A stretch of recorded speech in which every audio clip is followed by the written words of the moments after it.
What's up, everyone? Happy Tuesday. Welcome to Tuesday Sportscenter with Loro and Matt, a combination of both my Sportscenter show and the Woodbury University Sportscenter show. So, Matt, I hope you had a good weekend with some good sports. We're pretty much matching today because of Dodger baseball starting on Thursday, but we're going to get to that in just a little bit. Okay. So how's your day and how's your weekend filled with sports and March Madness? Oh, yeah, I've been enjoying the March Madness a lot and doing pretty well in my two brackets still, I think. So I'm still hanging in there. I could potentially win the prize in both of them. But, yeah, I've been really enjoying that. And hearing the NFL trade rumors, too, has been a lot of fun. And trying to follow up with baseball and had my fantasy draft last night. So that was a lot of fun. And I'll tell you what, my bracket, I actually have 45 points on my bracket, but my pick to go to the national title game between Georgetown and Loyola Chicago, it's dead now because Loyola Chicago lost to Oregon State. Yeah. I didn't think that was I'm still alive. I have Gonzaga versus Baylor. So Gonzaga plays tonight. So we'll see how they do against USC. I'm actually hoping for a USC and UCLA Final Four. That'd be fun. Yeah, that'd be really cool. We're going to talk about that in just a minute. But let's get to the big news in Lakerland that Andre Drummond, the former Detroit Piston and Cleveland Cavaliers star center, has agreed to a veteran minimum contract to be a member of the Los Angeles Lakers. The Lakers needed a big man desperately, and what the Lakers are looking for in Andre Drummond is a rebounder, rim protector, a guy that can block shots, dunk, but he's not going to be asked to shoot 10 to 12 shots a game. Yeah, it looks like obviously they're hoping that AD and LeBron will be taking the brunt of those shots, and a couple other guys on their team too. And yeah, I think that Drummond will add some interior presence, bring a little bit of defense, and it's a good move. I feel like the Lakers had to do something, and I thought they might go for Kyle Lowry, but they didn't do that, and it's probably a good thing they didn't. But yeah, that was a deal that I was hearing they almost made, but didn't. So, and Andre Drummond had been rumored to be going to the Lakers for last month or two. So it works out for him. I think for Andre Drummond and for the Lakers, I think they improve a little, and we'll see where it goes. I really think this is a good signing for the Lakers. There was thought that the Lakers would trade for him in Cleveland, but the asking price was too much. Everybody was ripping Rob Pelinka for not going for the big trade, but the Lakers always pay attention to the buyout market. So when they knew that Drummond was on the market, they immediately got him, and he is actually going to be the starting center for the Lakers over Marc Gasol, which is going to be a good thing because it's going to help the Lakers both defensively and offensively. Marc Gasol, I don't think has really panned out well with the Lakers. I like him, but the thing with Gasol is he's a good rebounder and a good jump shooter, but he's just not good to protect the rim and block shots from inside. Yeah, it hasn't quite worked out for them. I think that's the case with a couple other signings too. In the offseason. So they were all hyped up that they were getting, they were improved over last year's team, and I think this year's team has been disappointing. And in addition, even if you take into account that AD and LeBron have been hurt recently, even if they were healthy, I think you'd still say they were a little bit disappointing with the surrounding cast, at least. It could have been better, but also, what's your thoughts on Dennis Schroeder rejecting a 4-year extension with the Lakers? You still think that he's still going to be a part of the Lakers' future plans? I don't know.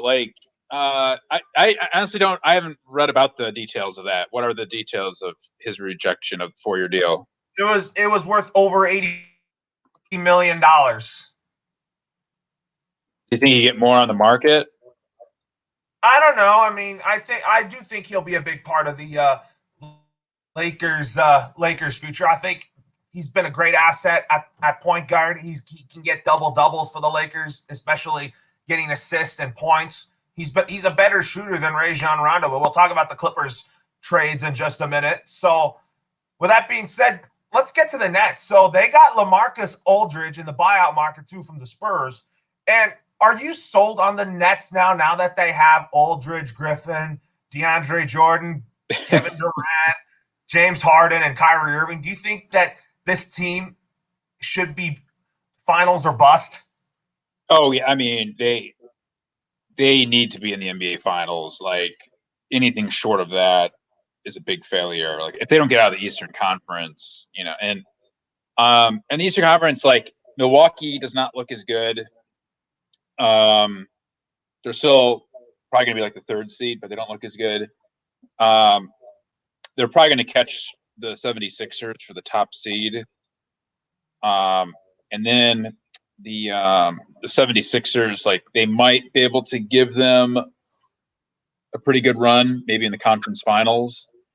But yeah, I think it's still going to be the Nets to lose at this point. I think they definitely gotta make it to the NBA finals. If they lose in the NBA finals, it's still a failure. I think they're really going kind of all in. One thing though about all these acquisitions, like you look at like Kyrie Irving's really good, but he sometimes takes time off. He sometimes has that personality of aloof, and then you have Blake Griffin and LaMarcus Aldridge, like they're past their prime, and how much can they really noticeably contribute in a playoff series, I guess, is one way to look at it. And then Harden has always underperformed in the playoffs. Like he's always kind of gotten burnt out. Like, and it's partly because of how how Houston played Harden and Oklahoma City, I guess, before that they were all about having him just take a bunch of shots and things like that. So there's still some questions about the Nets, but at this point, it's tough to see them not clicking. And they're they're the favorites to win the title. Yeah, I mean, there's no question that Brooklyn should be the favorites, but I think the Lakers will probably beat them in a 7-game playoff final series if that were to happen. We should see a Lakers Nets finals this year. Yeah, it'll depend on, I think, the health of LeBron and AD, and you said we'll talk about maybe the Rajon Rondo move for the Clippers, and that I think helps the team. I've heard one guy who did not like the move, and he thought bringing in an old Rajon Rondo, and he's not like gonna gel with the team, and he's not gonna he's a year older than last year, even and it's like at that age age starts to take its toll on you, and so he thought that they shouldn't have made that move, whatever. I thought they should have. I thought that you bring in a veteran playoff presence. Like this is for me, as been a long time sports fan, teams in all sports, whether it's NBA, hockey, baseball, NFL too, it matters when you bring in players that have playoff experience, that have won championships. Like even if they're not 100%, even if they're not in their prime, you bring in these tough guys who've done it before, and they can really help a team. It just happens. And so I would take him over Lou Williams, going into the playoffs here. So, and I like Lou Williams. I think he's a good player, but I think it's a good move for the Clippers to do that. So the Clippers, Lakers, then I put the Jazz, the Nuggets. That's a good top 5 there.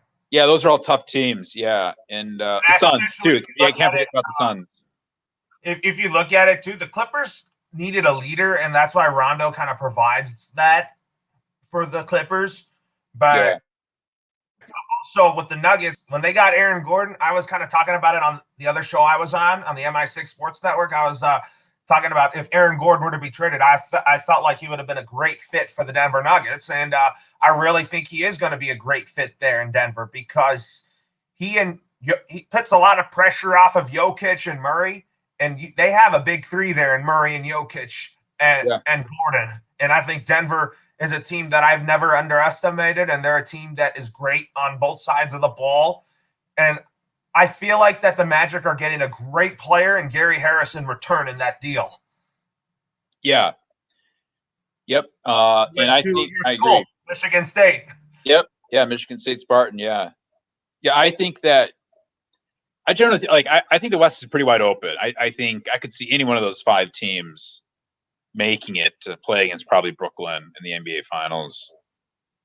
Yeah, it's definitely wide open. But also, let's talk about the Miami Heat acquiring Victor Oladipo from the Houston Rockets. Do you think that this is a team that you and I both said that we shouldn't sleep on in the East? Do you think that this makes Miami a true contender in the East now that Oladipo is playing with Jimmy Butler and Bam Adebayo? Yeah, that's an interesting. That could be a tough first round out for anyone. Right now they're 8th, right, in the Eastern Conference. So if they can improve their conference record and get up to like 6th or 5th, by the time the playoffs start, yeah, I think they could be kind of a dangerous team there for Philly. I don't know how dangerous they'd be to Brooklyn, but I think to Philly they could be dangerous. To Milwaukee they could be dangerous. Yeah, that they improved their team for sure.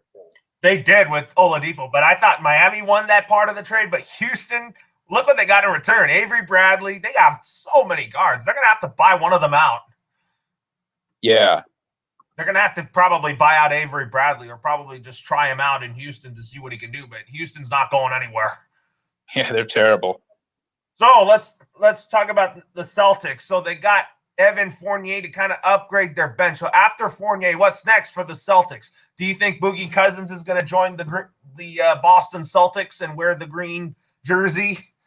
Well, yeah, Boston's looking to maybe do that, and I think if you're Boston, I think it helps. Like they need their roster is not great, and they need some addition. They need something there to help them out. So I say I go for it. Yes, and also, what was your thoughts on the Hornets potentially losing LaMelo Ball, the Rookie of the Year candidate for the season, because he had a torn ligament in his thumb and he just had surgery on it? Do you think that there's a chance that he returns and he helps Charlotte in the playoffs? Well, I think it's a thumb injury. I'm not sure how careful you need to be with something like that. I think that if he's good to go, they're going to put him in there because Charlotte right now is a 4 seed. Now, granted, they might slip. They're only 2 games up from the Pacers in the 9th seed. So I think it all depends on where they are seated come playoff time. I think if they're in the playoffs, they're going to play him. Yeah, they got Hayward, they got Scary Terry, and they got Miles Bridges and PJ Washington. So they got their future is bright regardless. Yeah. But tell me your thoughts on the Chicago Bulls making a huge trade. It was definitely a huge trade as Billy Donovan urged the front office to go for it as they got Nikola Vucevic from the Orlando Magic. Do you think that this kind of makes the Chicago Bulls kind of a playoff team in the East now that they have Vucevic? Well, they're 3 games back from the Heat, and the Pacers are still ahead of them. So there's a little bit of separation there. But, from the 4th seed to the 8th seed in the East, these teams are in a dead heat. All the way really from the 4th seed to the 9th seed. And they're doing the play-in game, right? So yeah, the play-in game in May. So basically, the play-in game is the 9th seed versus the 8th seed? 7, 10, and 8, 9. Oh, okay. Yeah. So that's the play-in tournament. Then Chicago is in the play. Yeah, they're in the play-in game right now against Boston. Yeah, because the East is wide open. It's not their competition's not good for the bottom seed. So anything's wide open for the bottom seed in the East for the playoffs. I think what they might be thinking too is if the Bulls, if they can bump it up, if they can even get to where the Hawks are at, they're 3.5 games back from the Hawks in the 6th spot. Then they wouldn't have to play the play-in game, and they would play the Bucks in the Bucks in the first round. So go for it. You're only 3 games out. Yeah, because I think that should stay for the foreseeable future. These play-in tournaments for the NBA, it's actually fun. Yeah, for sure. Yeah. But tomorrow, the Lakers take on the Milwaukee Bucks. So tomorrow, we're going to probably see Andre Drummond make his Lakers debut. But what's not going to be the same is when LeBron James goes up against Giannis Antetokounmpo as the Bucks. However, coming off a loss against the Clippers, and then tomorrow they get to play the new look Laker team, but they're not going to see they're not going to see AD and LeBron, which is kind of a break. Do you think the Lakers will still have a chance to beat Milwaukee with Drummond? No, they're on a 2-game winning streak because they beat the Cavaliers and the Magic, so they got lucky with drawing 2 really bad teams, that they got at home. But yeah, I mean, they'll be favorites to lose that game against Milwaukee. Well, they lost to a good Sixers team without Anthony Davis and LeBron James. And I was surprised that the fact is that the Sixers even won that game without Embiid. I'm like, dude, you got to get Embiid in there. And Embiid's hurt. He has a minor knee injury. He's going to be out for another 3 to 4 weeks. And I think what the Sixers care about is that he's going to be ready to go for the playoffs. Yeah. And I don't think they really need him now, but you got Ben Simmons out there with Green and with Tobias Harris. Is that really enough for the Sixers? Not really. Yeah, we'll see.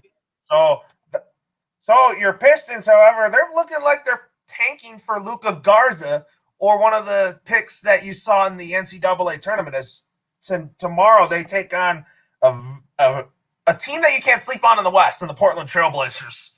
And they just got Norman Powell. Yeah. I think they won yesterday against the Raptors. The Pistons did. How would they beat a team like that? That's just embarrassing. But yeah, still knows the bag of tricks of the Toronto Raptors, and he still knows Nick Nurse very well. Yeah. It's Toronto's collapse is very surprising. And they'll probably fire Nick Nurse. Why? He took him to the finals, and he was a coach of the year last year. Yeah, I mean, maybe not this year, but it doesn't look good. I don't know what the Raptors' game plan are. They're sitting at 8th, 9th, 10th. They're 11th.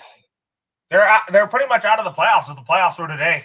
Yeah, they'd be out, and it's like they wouldn't fire him now. I mean, he's done a great job. I think they made a mistake in not moving Lowry too. They should have moved him and gotten some for him. Lowry's not. I don't think he's that great. He's not that good of a game changer. So I think he'd be best on a better team where he doesn't have to be the man, where he can kind of fit in as a role player. So I thought they should have traded him somewhere, but they didn't do it. And they're a bad team. It's they're 18 and 29 right now. So it's why not make some trades? I think the Raptors, if they were to move Lowry, they could have built their team around Pascal Siakam and Fred VanVleet. Those are their 2 best stars right now. And Masai Ujiri is a big fan of both of those guys. Yeah. So that's kind of the thing here. So basically, we'll have to wait and see about what tomorrow holds for the Lakers against the Milwaukee Bucks. But that being said, the NFL is back to being – the NFL is going to a 17-game schedule. What's your thoughts on that? And then let's talk about the Miami Dolphins and the San Francisco 49ers trading places in the draft. And it's shaking up things there. Yeah, that was a big old draft trade there that it probably shows that the Dolphins are going to stick with Tua for another year, and the 49ers see a quarterback that they want to draft, and the Eagles are content with Jalen Hurts, and they're fine with being at 12 and maybe getting some secondary help around him, or any type of help. We need receiver help around him badly. Yeah. Oh, my question for you is: we're gonna make our full mock drafts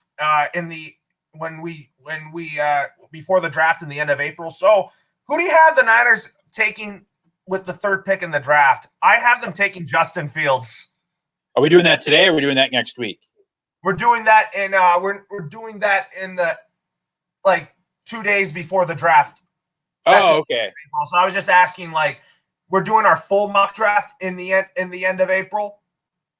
But I was asking, like, who's your choice if you had to choose? Who would your choice be for the Niners to get with the third pick? And I said I picked Justin Fields because I already know that Trevor Lawrence is going number one, and I do think it's a foregone conclusion from what I saw and heard from Zach Wilson's pro day that he's going to be the number 2 pick in the draft to the Jets. Yeah, I think we'll have to wait to see if there's any other trades going on too. With the up to this in the for the draft, but yeah, I think I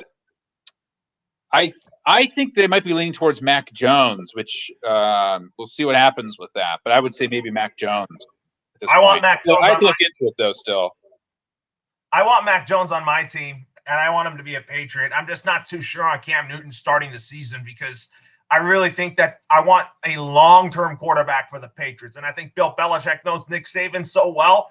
He can know how to utilize Mac Jones and his skill set because Nick Saban runs a similar offense to how Belichick runs a similar offense in New England.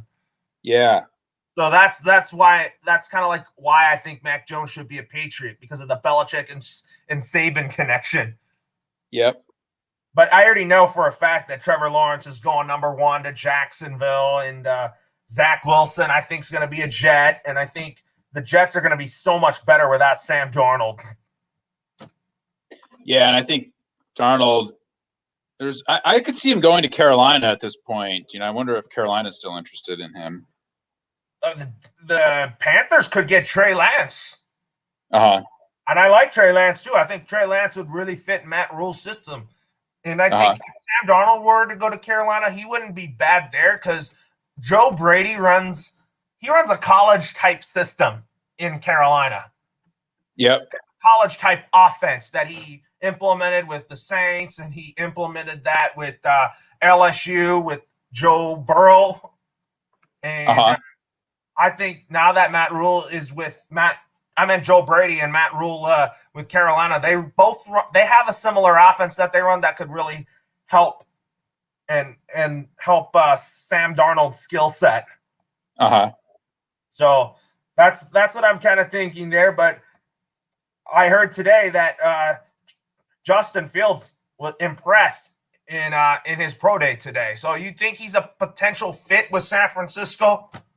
He could be. Yeah, they might go with him. Yeah. That's why I kind of think the Niners did that. I'm not sure if they're sold on Jimmy G. I think the Niners say that they still like Jimmy Garoppolo, but I feel like that Kyle Shanahan should get his long-term guy. Because Garoppolo's really not a long-term guy in my books. He just had that one good season in 2019 that took the Niners to the Super Bowl, but then lost to Kansas City and Mahomes. Yep. But who do you think so far, if you had to choose your off-season winner, who do you think has won the off-season so far in football? To be honest, I have to go with the Rams. I think that they made that deal for Stafford, and like that I'm liking that deal more and more for the Rams. I think that they are able to they might be with even the favorites to go to the Super Bowl this year and host it in their own home stadium. That could happen. I really liked what the Rams did too, but I also liked what my Patriots did too. I thought they were the winners, but everybody thinks that with the Patriots spending a lot of money, a lot of people are saying, like, does this make them division contenders again in the AFC East? I'm like, they're a quarterback away from doing it, but I still think, to be realistic, I still think the Bills are still the team to beat in the AFC East. I think them and Miami are going to go toe-to-toe in this upcoming season, which is going to be fun to watch. Yeah. But I'm just, even though I love my Patriots, I'm just being honest and realistic just because Josh Allen is going to continue to get better. He's gotten better with Emmanuel Sanders. I felt like the Bills were dumb to let go of John Brown. I think the Bills need is in the draft. I think they need to go deep on defense, especially edge rushers. They really lacked at that last year. Yeah. And also we have breaking news to talk about is that the NFL has approved a 17-game regular season schedule for the upcoming 2021 season, meaning that the schedule formula is going to be somewhat bit different, but you're going to get used to it somehow, is that the extra game on the 17th game schedule is going to be an interconference game. Yep. So if you look at the schedule formula, so basically you still play your whole division, you still play interconference teams like every 4 years. Like for example, I'll give you an example is that the Patriots division, the AFC East is going to be playing the NFC South, but the Patriots, that extra game that they get is a home game with the Dallas Cowboys. Yeah. And then the Rams will actually go to Baltimore to play the Ravens. Yep. Here's here I can send it to you on Facebook here. The schedule. The Chargers are hosting the Vikings.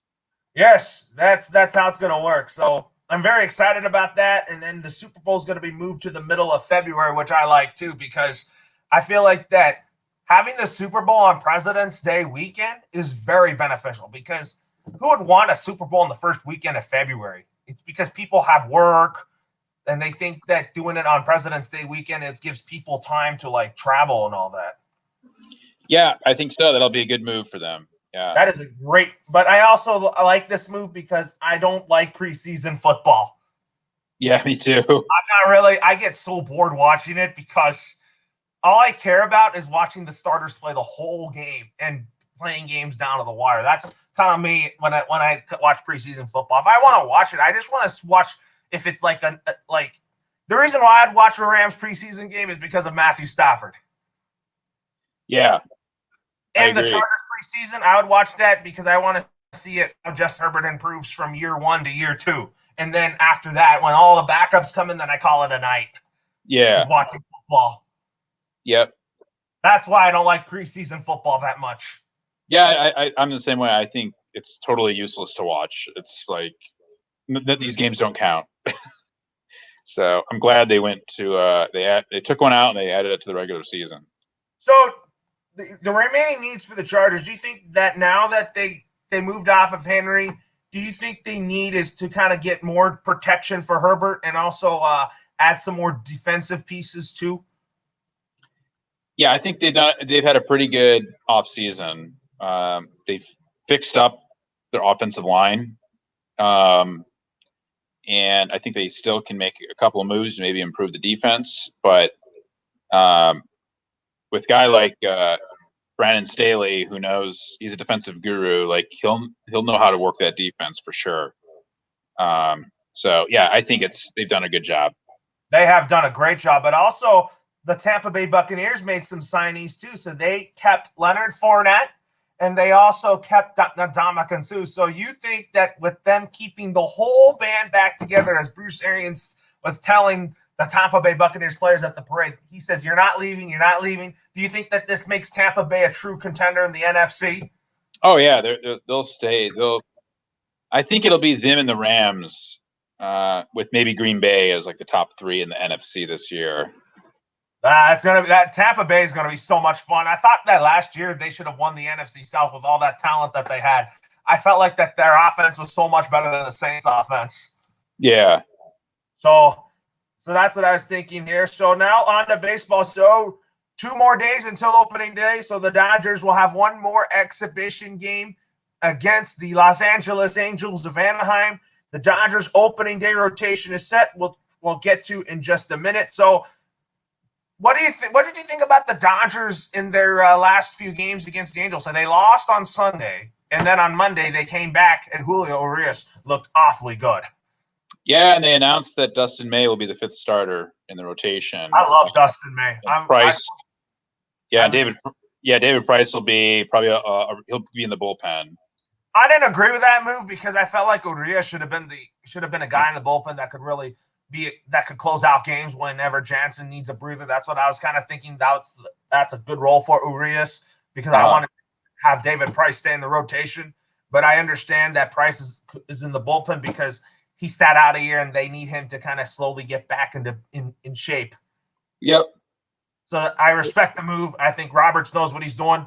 And even though I had the Astros winning the division when we talked about it on our podcast, I kind of changed my mind on who I think is going to win the American League West. And I actually switched my pick from the Astros to the Angels because one of the reasons why is because I think the Astros are going to be a very competitive baseball team with the roster that they have. I think the A's are going to be competitive too, but I think both teams are going to take a slight step back. And I think the Angels from last year, because last year they had a very disappointing season. And I think this year they have made some good moves with adding Quintana, Alex Cobb, Raciel Iglesias, Alex Claudio. Now they added guys like Steve Cishek and Tony Watson. I think the Angels, I think they're one more elite bullpen piece away from being a very good team. But I'm not saying that they're going to be a 100-win team. That's why I have the Angels winning the division this year. Yeah, I had them winning the division too. I thought they've just done a lot of good moves, and I like Madden. And I think that I just heard that Chris Rodriguez, their top prospect, is going to be on their opening day roster. So they're bringing him up finally.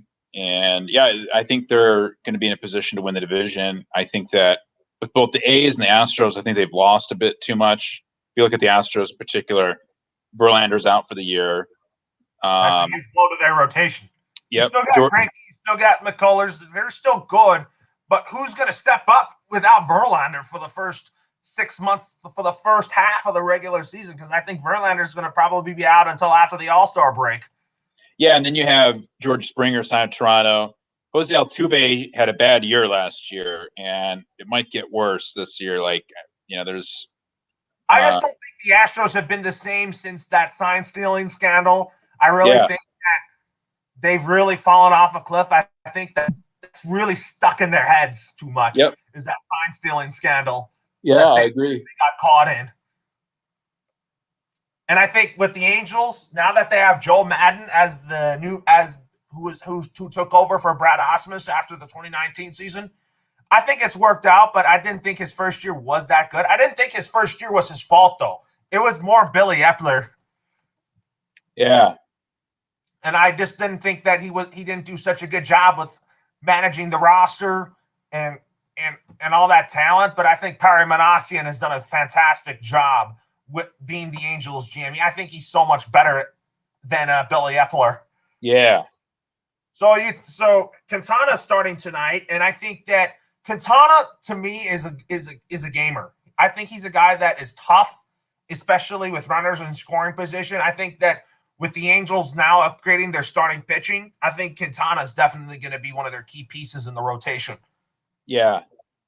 And do you think the reason why I wasn't sure of the Angels to win the division this year before the season began was because I just have to see if their pitching's going to be good and if their bullpen's going to get better. But what I've seen, I think their pitching's gotten stronger. I think their bullpen's gotten stronger. I feel like that the Angels are going to win the division just because of the lineup that they have. Yeah. So what was your thoughts last night on Ohtani leaving the game with blisters? Do you think that's a lingering issue that they have to control? He's had them before. Yeah. It's a bummer. I drafted him on my fantasy team, and then like 20 minutes later, I saw that he'd been pulled because of a blister. So it's like, oh, okay. That's not really a serious injury, though. No, it's not. But it's you need him healthy, and it's so tough. I don't even know how I'm going to use him as a fantasy manager. I don't know if I should start him as a hitter or a pitcher. Like I just don't know what to do with him yet. I need to check out to see how I should do it. But so like I don't even know how like Madden's going to do it. So you should use him as a hitter. Do you think Ohtani's a better pitcher or is he a better batter? I think I'll probably default to using him as a hitter because also I have some pretty good pitchers in my rotation. So I don't need him there, and I'd rather maybe put him in as a DH in the utility spot. But like anyone can play DH on my fantasy team, so I kind of don't need him there either. So it's really tough. I'll need to see what other people are doing with them. Yes, absolutely. So with that being said, now let's talk about the Dodgers opening day rotation. So we'll talk about some opening day rotations for both the Dodgers and also your Detroit Tigers. So Clayton Kershaw is going on the mound Thursday on opening day in Colorado as he'll go up against German Marquez of the Rockies. So you think the Dodgers, with the Rockies now without Nolan Arenado, do you think the Dodgers are going to – do you think this is a clean sweep for the Dodgers on opening day against the Colorado Rockies? They get them I hope so. Yeah, I hope so. I mean, the question is like Kershaw, he's starting opening day against German Marquez. And Marquez is a good pitcher for the Rockies, but I think him and John Gray are their two best pitchers, but I don't think anybody else is that good of pitchers on the Rockies. Yeah, I think the question will be the Dodgers pitching, especially with Kershaw being at the top of the rotation there. And then on Thursday, too, your Detroit Tigers are hosting the Cleveland Indians as the reigning American League Cy Young Award winner and Shane Bieber goes up against Matthew Boyd, who has the same name as you. But what do you think the Tigers need to do to potentially upset the Indians on opening day? Because the Indians are going to be pretty good now, even without Lindor. They still got Jose Ramirez. Yeah, they'll. It has to be a tough win because Bieber's really good and Boyd isn't. But they'll need Boyd to pitch really well to keep him in that game, and hopefully they get a couple of good bats later in the game and get a win. Well, here's the thing with AJ Hinch. Used to be a catcher. I think he could help Matthew Boyd be a good pitcher. Now that you have AJ Hinch as the manager, what's your projected record for the Tigers? I kind of had them not getting 100 losses. I am losing 100. Even with Hinch in his first year? Actually, no, I have them losing 95. And how many games do you have them winning, the Detroit Tigers? What would that be? 62 plus 5, 67? That wouldn't be bad in AJ Hinch's first year, because knowing that when he came in to getting this job at the Detroit Tigers, he knows that the Tigers are not there yet. That's why I just don't think that his first year is not going to go as planned. Yeah. It's not his fault, though. Yeah. I think he's going to do his job. But sometimes with teams having worse records, it's not all on the manager. Yeah. It's not really their fault, though. It's because the roster isn't good. The manager's just there to do their job. And I think that if the manager does its job with a team having a losing record, then they don't get blamed. It's sometimes they blame it on the manager. Uh-huh. But it's not really their fault at times. Yeah. But sometimes it is. If they don't know how to utilize the roster, then they get fired. So the Angels, however, take on the Chicago White Sox on opening day. Dylan Bundy goes up against a local kid in Lucas Giolito. So who do you think wins? Do you think it's going to be the Angels getting an opening day victory, or do you think La Russa and the White Sox will have what it takes? I think that La Russa and the White Sox are going to get a win on opening day. Why do you think so? Is it because you think Bundy isn't that good, or do you think La Russa is just more experienced than Madden? I think they'll just have a better first day lineup, but I think the Angels are going to end up winning the series. You're saying it's going to be 3 out of 4 for the Angels over the White Sox? Yeah.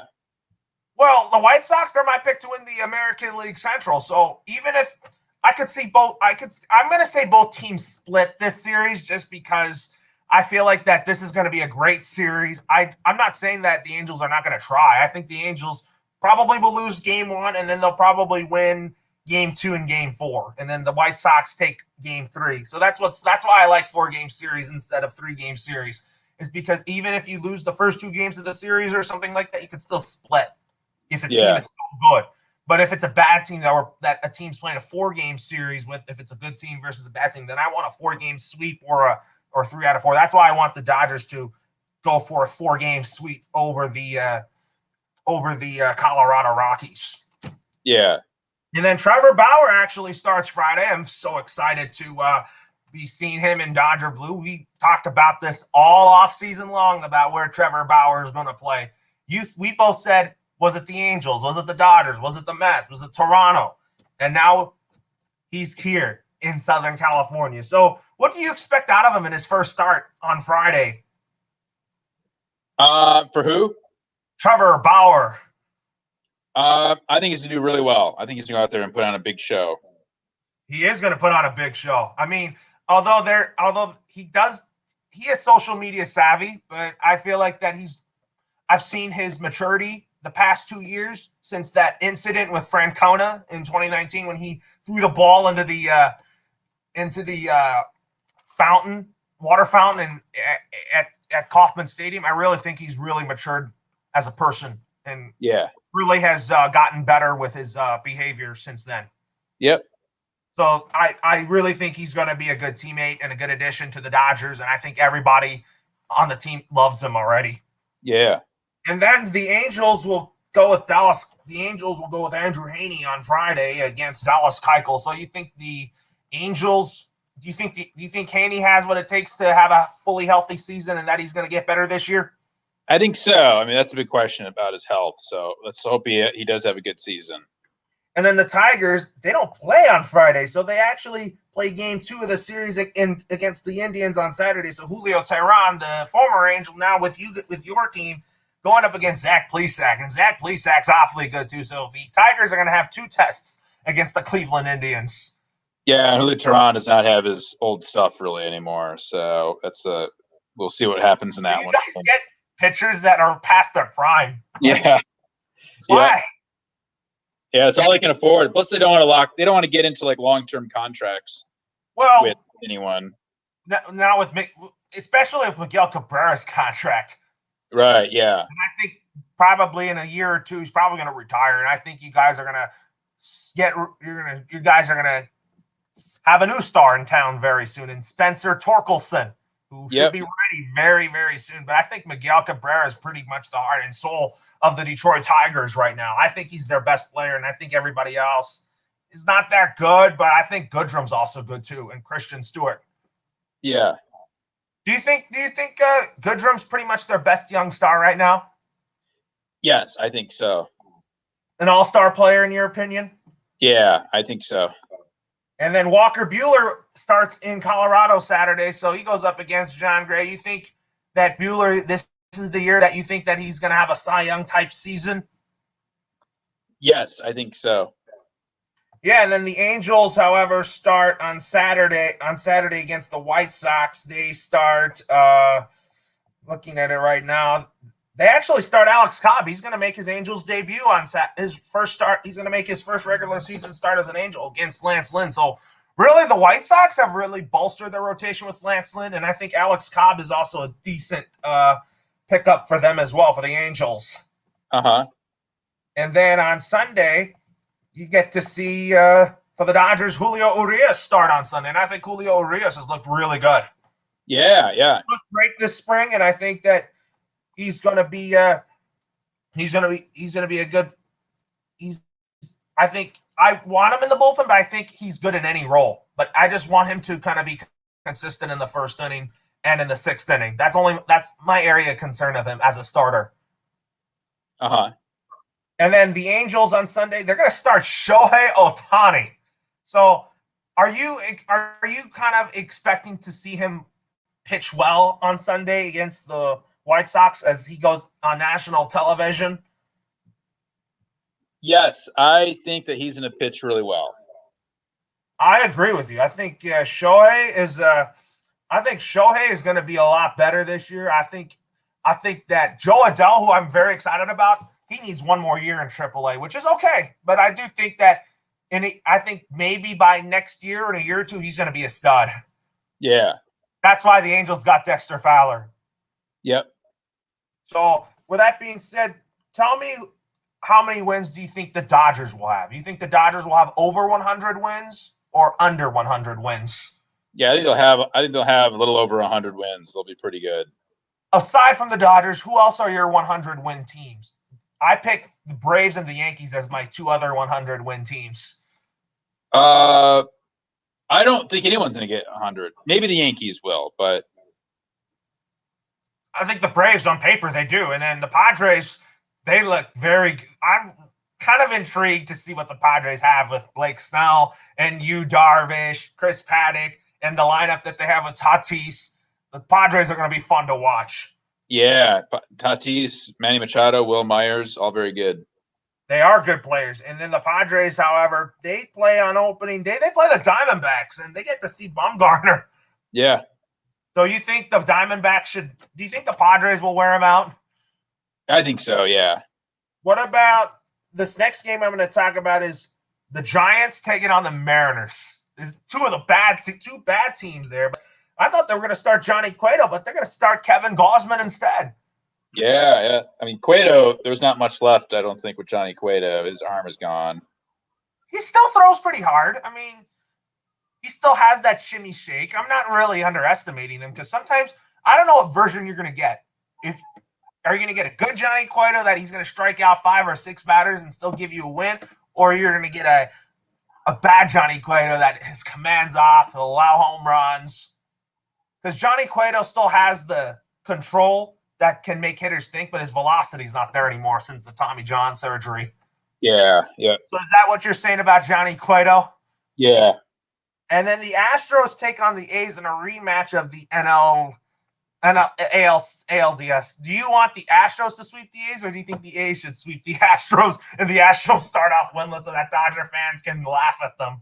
I think the A's will win that series 2-1.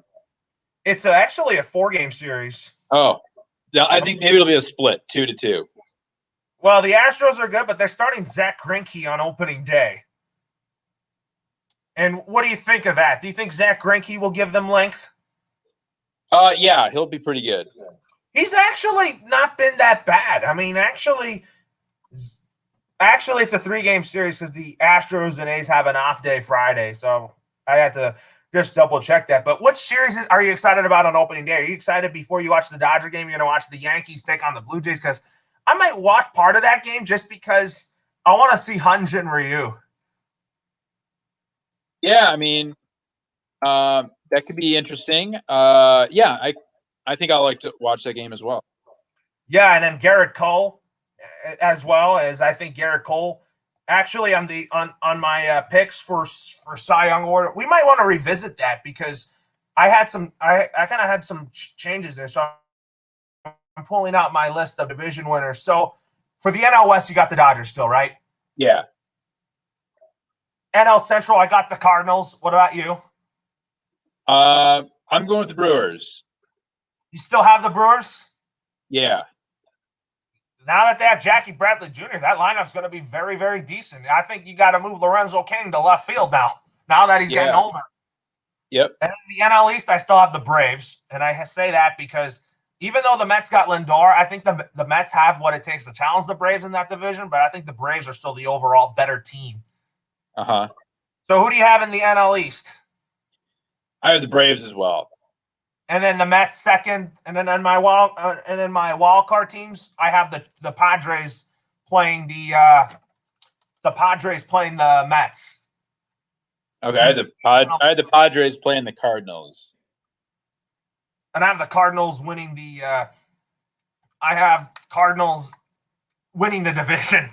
And I said, okay, there's no question where their team is with Arenado. And then in the American League West, I changed my pick from the Astros to the Angels. Yeah, I have the Angels too. And then I have Houston and Oakland being second and third, but their records are not going to be losing records. They're going to have winning records, but they're not making the playoffs. Uh-huh. And then in the American League Central, I still have the Chicago White Sox. Yeah, so do I. And then the American League East, I have the New York Yankees. Yes, I do too. And then in my American League wildcard game, I got the Minnesota Twins hosting the Toronto Blue Jays. Yeah, I have my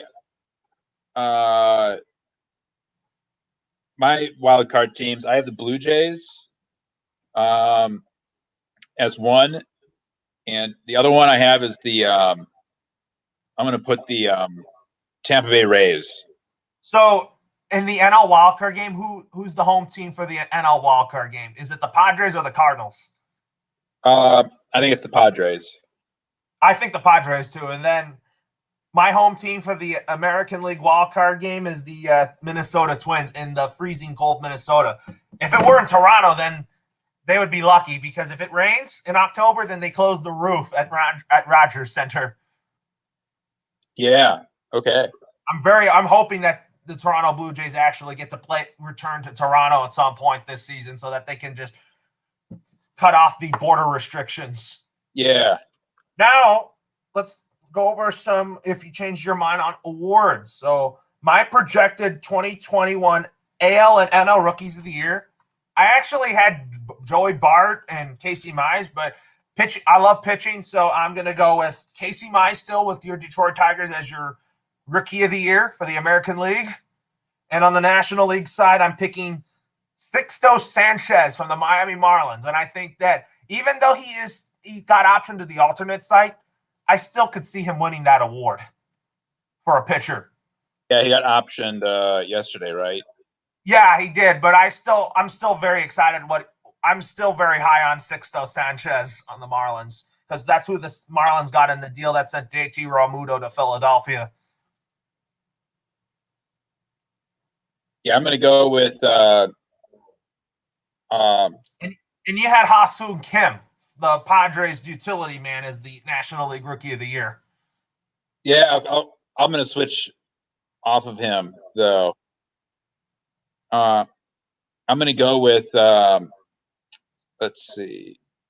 Oh, who's the Cardinals guy? Dylan Carlson. Dylan Carlson. I'm going to go with Dylan Carlson. He's a good candidate for a National League Rookie of the Year. And I also want to put up Christian Pache, too, from the Braves. Uh-huh. I really like. I saw him last year in the National League Championship Series against the Dodgers. He's a great defensive center fielder. I think his offense is going to be very good. And then I'll go with Luis Robert of the White Sox. Robert was a rookie last year. Oh, yeah. So he's not. You can't count him this year. Yeah, because it was a 60-game season last year. Usually, a rookie has to be qualified for a rookie for a position player. You have to get over 100 at bats. Oh, okay. So then I'll go with Boyd, or not Boyd. Casey Mize for the American League. Yeah. And then on the National League side, you go with Dylan Carlson from the Cardinals. Yeah. And then my pick for National and American League Managers of the Year, I had originally Charlie Montoyo, but I'm gonna go with the LA guys. Joe Madden of the Angels for American League Manager of the Year. I think he's the right fit for the Angels in the long run. And Dave Roberts, the National League Manager of the Year for the Dodgers. I think he deserves a second National League Manager of the Year award. Yeah, I'm going to go with Joe Madden, and I like Dave Roberts. I think he's a great manager. I'm going to go with the Mets manager. That's Luis Rojas, who you like as well. Yeah, I'm going to go with Luis Rojas. And then my picks for the American and Cy Young Award winners for this year. Last year, I went with a new generation with Tyler Glasnow and Walker Buehler. But this year, I looked at if Garrett Cole won any Cy Youngs, but he has not won a Cy Young Award. So I'm going to pick him to win the American League Cy Young Award, and my pick to win the National League Cy Young Award winner. I'm going to keep saying it. I'm going to keep this as my pick until he wins it, and that's Walker Buehler. Yeah. Who's your pick for American and National League Cy Young Awards in 2021? Yeah, I'm going with Walker Buehler for the National League. And let's see, American League. I picked Cole. What about you? Oh yeah, I might go with Cole too. Do you think he'll win it? Do you think I think it's going to be between Garrett Cole and Shane Bieber that will win the American League Cy Young Award winner. Will it be a unanimous choice? No, it's going to be tough. I'll go with Garrett Cole. And then you think Shane Bieber, and I would put Lucas Giolito up there as one of the finalists. Or I think the third finalist is going to be tough between Giolito and Glasnow. Yeah, no, Giolito's really good. And then MVP. So my pick for American League MVP was, I kind of picked Vlad Jr., but I changed my mind on this pick. I was like, should I pick Mike Trout or Aaron Judge or Alex Bregman? But he won American League Rookie of the Year in 2017. He's overcome a lot of injuries. And I know that when he's healthy, he is an MVP caliber player, and that is Aaron Judge. Yeah. And I'm going to keep saying Aaron Judge for AL MVP until he wins it. And if he doesn't win it this year, then I'm going to still stick with him as my pick for next year. And I'm going with Mike Trout and Mookie Betts. My pick for National League MVP is Corey Seager. Add that to NLCS MVP and World Series MVP. But why do you pick Mike Trout and Mookie Betts for National and American League MVP? I think they're the two best players in their respective leagues. The thing with Mike Trout is I felt like that the front office ruined his prime when the Angels missed the playoffs with Socha. Remember? Yeah. Brad Osmus didn't work out too well. I think Joe Madden has something to say about that now that he's the manager of the Angels. I want to see the Angels at least make it to the American League Championship Series because I want to see Mike get a win. He's due for a playoff win, and I'm confident that he will get a playoff win with the Angels because I felt like that all this time since he's almost 30 years old. It's time. Yeah. I just felt like that in his early years, it just didn't work out well, but I just felt like that all this time that the Angels used to build that roster around Mike Trout, and then you got Pujols in that lineup. This could be his last year. He could want another run to the World Series and play in the World Series before he retires. Yeah. Because I really think he wants another ring before he retires. I think so too. Don't you think that so in Pujols? So basically, the Angels are going to be off the books of Pujols' contract the next offseason. So you think the Angels should spend more money on pitching next offseason?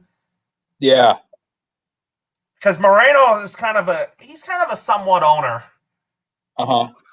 So which team in baseball, now that we're 2 days before opening day, who are you most excited about? Other than the Dodgers and the Angels, which team are you excited about to see most? For me, I'm going to say the New York Mets. I love Lindor. I think what the Mets did was how the Dodgers traded for Mookie Betts last year? The Mets that did the same thing the Dodgers did last year to get Betts to get Lindor. And I am confident that the Mets are going to pay Lindor big money. And I think Steve Cohen wants that. Yeah, I think so too. So do you think the Mets, when they are healthy, do you think that when they get Syndergaard back in June, and then whenever Carrasco gets healthy, do you think the Mets rotation's unstoppable? Yes, I think they're pretty good. Yeah. What about without Syndergaard and Carrasco? Do you think that DeGrom and Stroman will get that controlled? I think he will, yeah. Now that the Mets have options in their rotation, you still think that they'll have enough wins without some of their key guys to begin the season? Yes. Yep. What other team are you excited about besides the Dodgers? I say the Mets. What about you? Who are you excited about this season? I think I'm excited about the Mets, the Blue Jays, the White Sox, and the Angels, I would say. Or what about San Diego? In San Diego, yeah. In San Diego. Padres are going to be interesting to watch. I think those Dodgers-Padres matchups on the schedule, Dodgers schedule, they're going to be must-see TV. Yep. What do you think of that? Do you think how many games do you think the Dodgers will win the regular season series over the Padres? And if so, and how many games do you think that will be? Do you think it'll be 2 games, or do you think it'll be more than that? I think it'll be more than that. Because the Padres, I think they're going to play well against teams they're going to play well against everybody else but the Dodgers. But when they play against the Dodgers, they're going to be in for some trouble. Yeah. So I'm looking at the schedule. Which game are you excited about the most on the Dodgers schedule? Are you excited to see them play against the Padres 19 times a year? Or are you excited to see them play against the Angels in the annual Freeway Series in May and in August? I think those Padre games will be really exciting. Yeah. What about the Astros series? Get revenge on those cheaters, and now that fans are returning to stadiums, are you kind of excited to see the Dodger fans boo their heads off against the Astros for stealing the signs? Yeah, that'll be fun. I'm going to laugh so hard when Altuve comes up to the plate at Dodger Stadium and he gets booed by so many fans. Yeah. Do you think he'll be greeted with boos whenever the Astros play at Dodger Stadium on the 3rd or 4th of August? I think so. Yep. What about the Phillies, in your opinion? Do you think they've done enough to improve their ball club with the pitching they got? And you think Dombrowski, you know him from his days with the Detroit Tigers, you think he's going to do a good job with that roster with the Philadelphia Phillies? Yes, I think so. Because Dombrowski's a great executive, but he's just a guy that just ruins farm systems. Yeah. Yep. So that's baseball questions for you there. So some hockey here. Last night, the Kings lost to the Golden Knights, and I'm telling you, Vegas is good, but the Kings, however, they just given up on the season already. Yeah, they're falling apart. They're to me, this season for them has been very streaky. One go around, they have a 6-game win streak. The other go around, they don't play so good. Yeah. And I feel like that the Kings, I think they have a plan in place to rebuild. And I saw that they traded Michael Amadio to the Senators, and I think that was necessary. I didn't really think he had a role on the team. Uh-huh. That's why I've preferred guys like Jared Anderson-Dolan to get more time on the ice. I feel like there's guys like Kaliev coming up. He's going to be very good. And Rasmus Kupari, I think, is going to be getting a lot of ice time. And I think the Kings have they have too many centers. Yeah. That's why I felt like that trading Amadio had to make sense, because Lozada and Velarde have been playing great all year long. I think Velarde, to me, is going to be Rookie of the Year. Do you think it's going to be a toe race between him and Kaprizov? Yes, I think so. What about your Red Wings? I mean, tonight they take on the Florida Panthers. The Florida Panthers have had a great year, 22-9-4, and the Red Wings are 12-20-4. Yeah, I think it's a bad season for the team, but they're playing pretty well, I think, right now. They've been getting some wins, and they'll be looking to trade some players, I think, before the deadline and move on. So the Honda West Division, they have 32 points. They could definitely they really need to step it up if they want to still be alive for the playoffs. So basically in the Honda West Division, you got Vegas and Colorado 1-2. That's given. And then Minnesota 3. I think they're going to pretty much continue their way into the playoff picture, with St. Louis at 4. So basically 3 and 4 will be a coin flip between St. Louis and Minnesota. And I think it's pretty much a foregone conclusion that I think both the Wild and the Blues are going to be in the playoffs. Yeah. And then the Coyotes and the Kings are going to be the outside looking in. And I think San Jose and Anaheim have fallen off a cliff. Yeah. Yeah. I mean, Anaheim doesn't have a good team though. No. And then in the Scotian North, I think Toronto is pretty much going to run away with us. Yeah. And then Winnipeg and Edmonton will give them quite a challenge. And then Montreal, I think, will get that last spot. That sounds good. And then in the Mass Mutual East, do you think Washington wins that division? Yes, I think so. And then in the Central, that's your division. Looks like Tampa Bay is going to do you think Tampa Bay will repeat as Cup champions? Yes, I think so. Wouldn't it be cool to see both Tampa Bay and Colorado play against each other in the Cup final, so that you have a warm weather team named the Lightning in Florida, and then you got a cold weather team in Colorado with the Avalanche, which is Lightning versus Snowplow. Yeah. So do you think that's probably going to be the Stanley Cup final? Yep, I think so. And then for soccer, so first game for the Galaxy went pretty well. I mean, they scored 1 goal against the New England Revolution. And then they play again tomorrow. Yeah. So what do you think about the Galaxy's chances this year? Now that they have a new coach with Greg Yanni, do you think that the LA Galaxy should be better with the way they looked? Yeah, I think so. Yeah. But, they have room to improve, but they'll get there. And then LAFC, I don't know who they play their first game. I don't know if I look forward to when the LA Galaxy play against LAFC in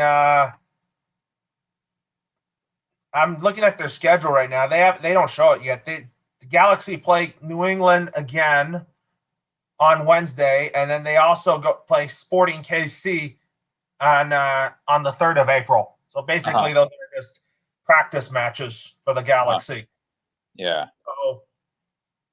So I think the Galaxy might be good, but it's going to be tough to say if they're going to be the number one team in the Western Conference. Yeah. So with that being said, Matt, enjoy opening day. And yes, you do. Happy baseball. Happy start of baseball.